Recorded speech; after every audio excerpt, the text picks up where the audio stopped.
All right, so I am in Illustrator and I want to color in this fish. I want to color in this fish body.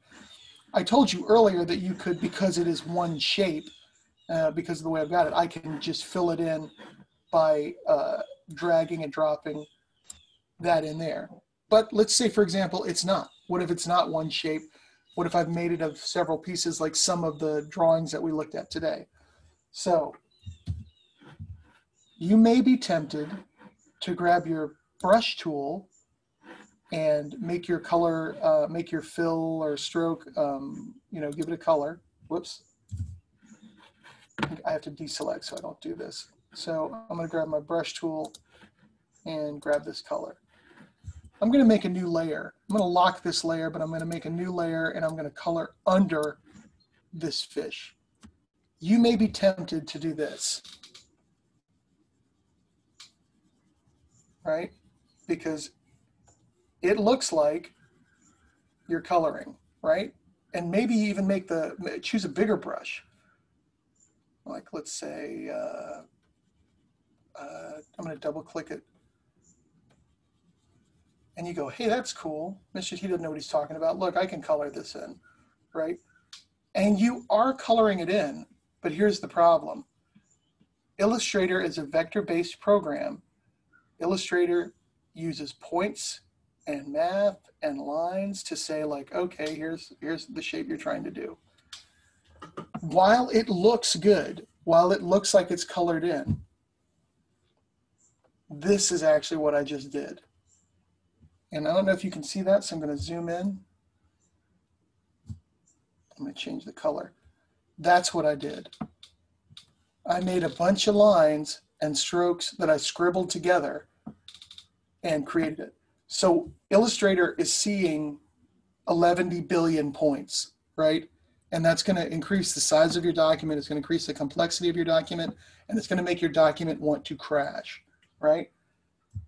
So instead of using the brush tool, and by the way, so let's take a look right here. Can you guys, maybe I need to change it to a different color. Yeah, boom. So you see how it's like coming out right there? So I'm going to grab my eraser and I'm going to try to erase this part. It's not going to work because I'm not really erasing just this little area.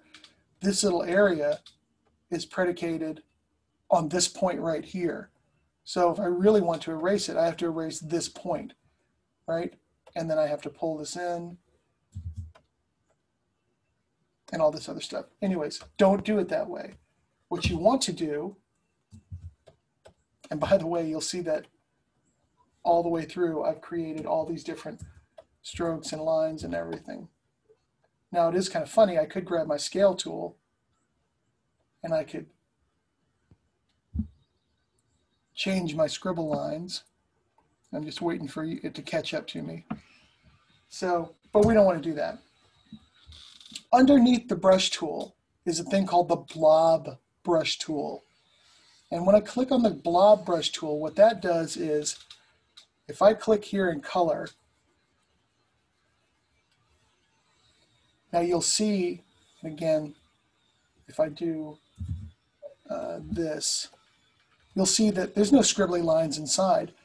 The Blob Brush Tool made it one big shape that is defined by the points on the outside. So the Blob Brush Tool is essentially like making a square or a circle or a rectangle, but it's multiple points because it's adjusted by the brush tip. But here's the best part. The Blob Brush Tool, if I go, while this is selected, so this blob is selected, if I grab the Blob Brush Tool, I can come back, and if I color in an area, it joins it to that other area.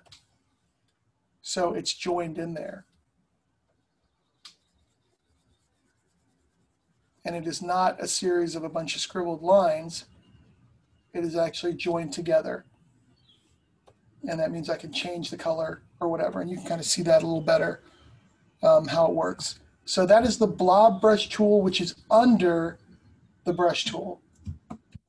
And if you're going to be coloring to make a big area, that is what you want to use. Okay, does that make sense to everybody? Any questions about the Blob Brush Tool? The Blob Brush Tool is like any other brush. You can select the point, you can select the, you can give it a stroke because it's a shape. So let's say I did this. And where's my stroke if I wanted to bring the weight down? So it does see it as a shape. It's not a series of scribbles. So it's it, and that's that.